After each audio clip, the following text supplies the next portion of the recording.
Hello students, welcome to वंश biology classes. मेरा नाम काजल है और आज हम क्लास 10 की लाइफ प्रोसेस चैप्टर को डील करेंगे। वेरी फर्स्ट, आई होप कि आप घर पे सुरक्षित हैं और इस लॉकडाउन का पूरा फायदा उठा रहे हैं, अपनी पढ़ाई का भी बहुत अच्छे से ध्यान रख रहे हैं और हेल्दी रह रहे हैं। ठीक है, so let's start with the first video. Life process का हम पहला टॉपिक डील करेंगे, that is nutrition topic. Okay,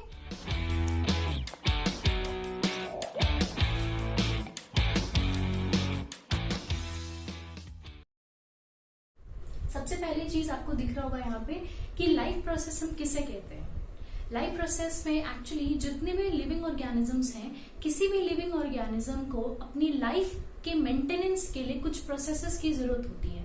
तो वो कंप्लीट 4 प्रोसेसेस हैं जिसकी नीड होती है किसी भी ऑर्गेनिज्म को। पहला न्यूट्रिशन, जो हम खाते हैं। दूसरा रेस्पिरेशन, जो सांस लेने की प्रोसेस होती है, जो सांस लेने की प्रक्रिया होती है, उसको हम रेस्पिरेशन बोलते हैं। तीसरा ट्रांसपोर्टेशन, पूरी बॉडी में हमारे जो ब्लड फ्लो करता है उसे हम बोलते हैं ट्रांसपोर्टेशन प्रोसेस में हम पढ़ेंगे उसको। और चौथा हमारा बहुत इंपॉर्टेंट एक्सक्रीशन, मतलब हमारी बॉडी के अंदर जितनी भी वेस्ट मटेरियल्स होती हैं उन सबको हमारी बॉडी से बाहर ले जाने का जो प्रोसेस होता है उसको हम बोलते हैं एक्सक्रीशन। तो सबसे पहले हम डील करते हैं न्यूट्रिशन प्रोसेस से। फर्स्ट, जैसा आपको दिख रहा होगा कि लाइफ प्रोसेस मैंने आपको डेफिनेशन से बताया, सस्टेनेबिलिटी के लिए, किसी भी ऑर्गेनिज्म की सस्टेनेबिलिटी के लिए जो भी प्रोसेस की रिक्वायरमेंट होगी उस प्रोसेस को हम बोलते हैं लाइफ प्रोसेस। तो फर्स्ट पहला है न्यूट्रिशन। ना न्यूट्रिशन में आपने बचपन में पढ़ा होगा, 2 तरह से न्यूट्रिशन होती है, एक होता है ऑटोट्रोपिक न्यूट्रिशन और एक होता है हेटेरोट्रोपिक न्यूट्रिशन।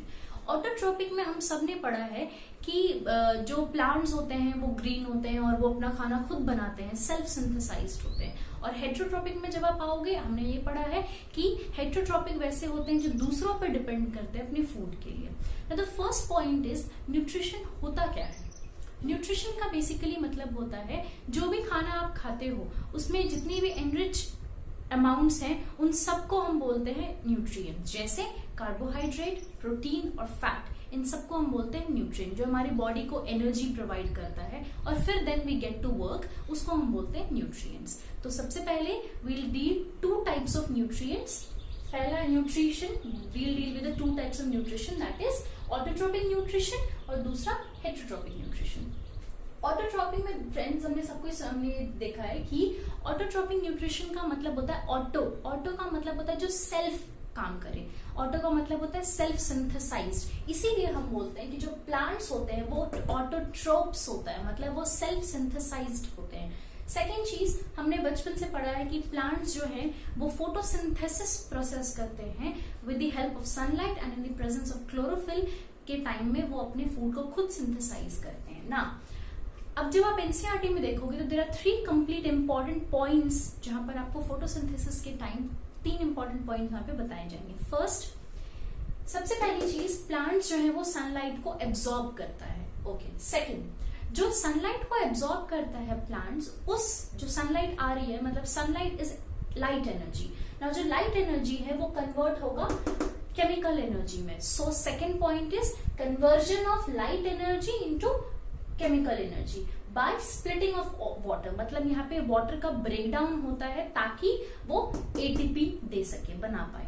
मतलब यहाँ पे आपको पता होगा वेरी इंपॉर्टेंट फॉर्मूला है, इक्वेशन है, that is 6CO2 plus 6H2O gives C6H12O6 plus 6O2। Balanced equations है यहाँ पे। मतलब यहाँ पर क्या है कि स्प्लिटिंग ऑफ वाटर के थ्रू हाइड्रोलाइसिस ऑफ वाटर करके यहाँ पर एटीपी जो है वो बनता है। Okay, third very important, that is reduction of CO2 to carbohydrate, मतलब यहाँ पर जो CO2 है वो रिड्यूस होकर ही कार्बोहाइड्रेट में चेंज हो जाता है। ओके ना, अब जब आप ऑटोट्रोपिक में ही पॉइंट्स हैं, सबसे इंपॉर्टेंट स्टोमाटा का डायग्राम आपके एनसीईआरटी में दिया है। मतलब स्टोमाटा में जैसे आप जनरली पढ़ते होंगे कि जैसे कोई भी लीफ अगर आप देखोगे, पत्ती देखोगे आप, तो जो पत्तियां होती हैं उनके ऊपर बहुत स्मॉल स्मॉल पोर्स बने होते हैं। तो जब आप इन्हीं पोर्स को माइक्रोस्कोप में देखोगे तो हम उनको बोलते हैं स्टोमाटल पोर्स। नाउ स्टोमाटा क्या है? Stomata are the pores that is present on the leaves. Now the point is what are the functions of stomata. तो very important functions of stomata, 2 functions हैं स्टोमाटा के। पहला, it helps in transpiration. Transpiration मतलब क्या?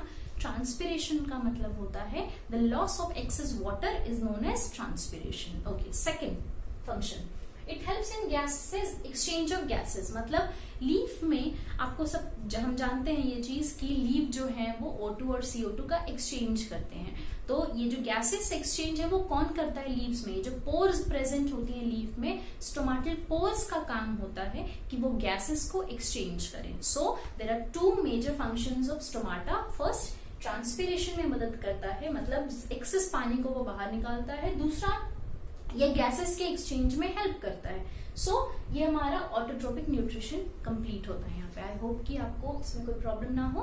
ठीक है, next start करते हैं हेट्रोट्रोपिक न्यूट्रिशन। हेट्रोट्रोपिक न्यूट्रिशन में आपको सबसे पहले एक चीज पता होगी कि हेटेरोट्रोपिक का मतलब होता है जो दूसरों पर डिपेंड करते हैं, depend for their food on others को हम बोलते हैं हेट्रोट्रोपिक न्यूट्रिशन। तो क्या हम भी डिपेंड करते हैं फूड के लिए किसी और पे? बिल्कुल करते हैं। So humans are also heterotrophic nutrition को वो फॉलो करते हैं ना। यहाँ पे सबसे पहले हेट्रोट्रोपिक में we'll deal with the human digestive system.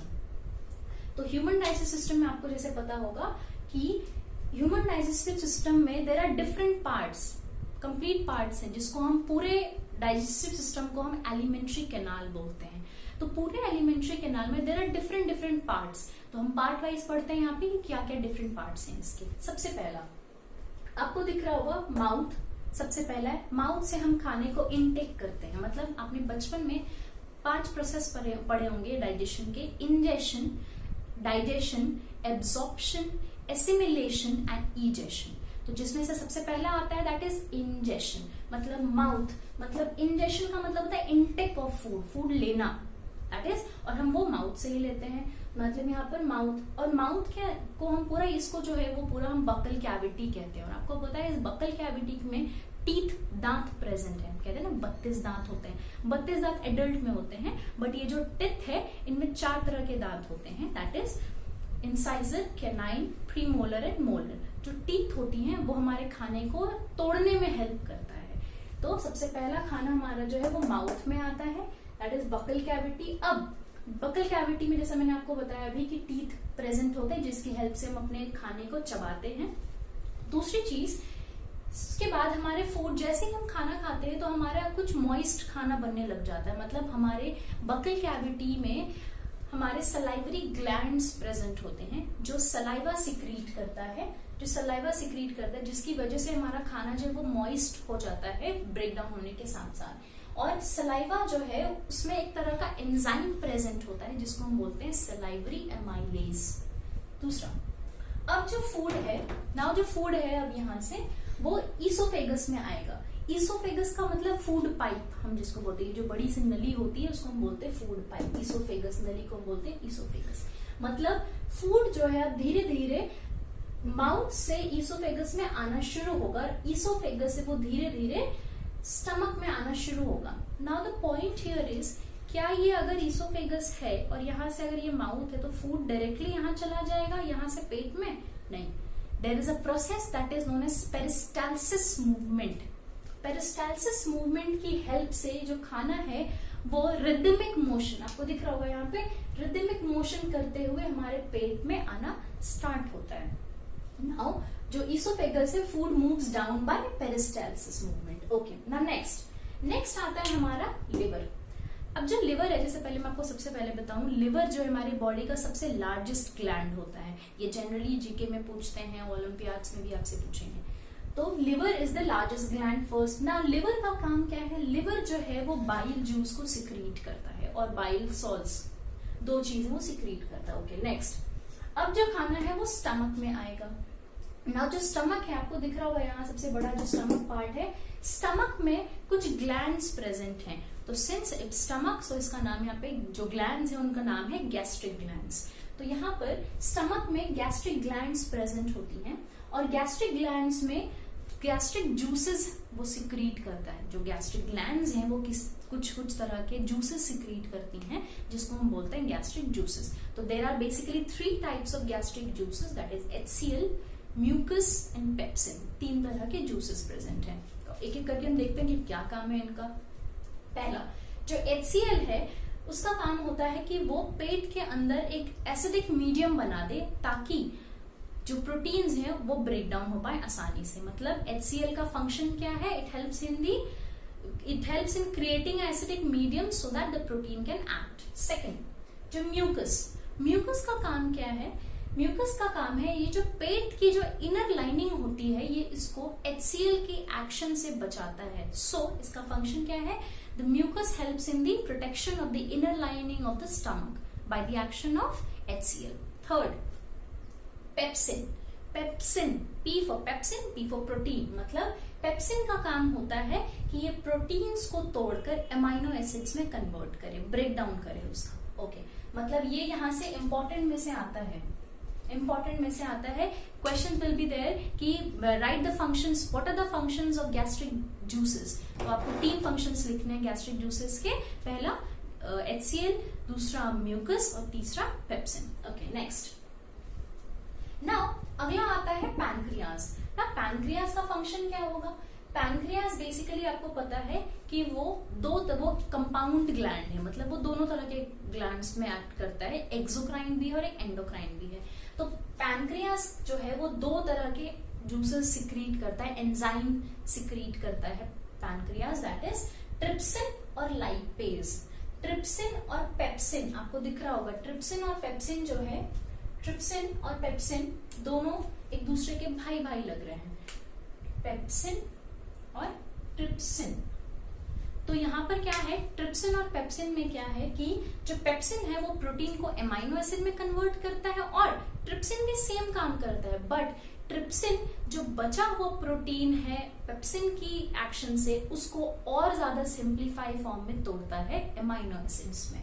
तो दूसरा lipase. L for lipase and L for lipid.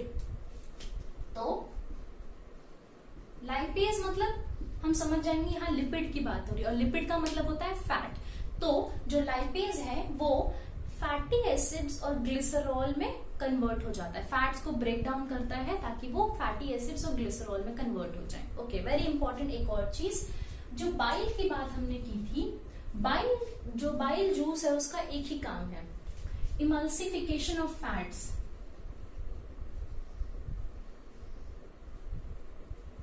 Emulsification of fats मतलब फैट्स की ब्रेकडाउन जो है that is done by bile juice. Okay, next आता है स्मॉल इंटेस्टाइन.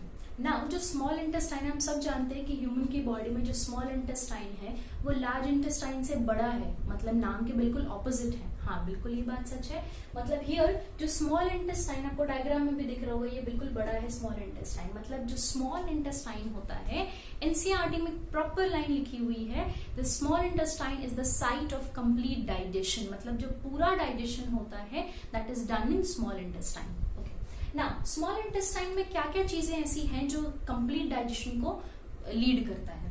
पहली चीज, small intestine is the site of complete digestion, number 1. दूसरा, small intestine में कुछ फिंगर जैसे स्ट्रक्चर्स प्रेजेंट होते हैं. मतलब there are finger like projections present in small intestine जिनका हम नाम बोलते हैं विली.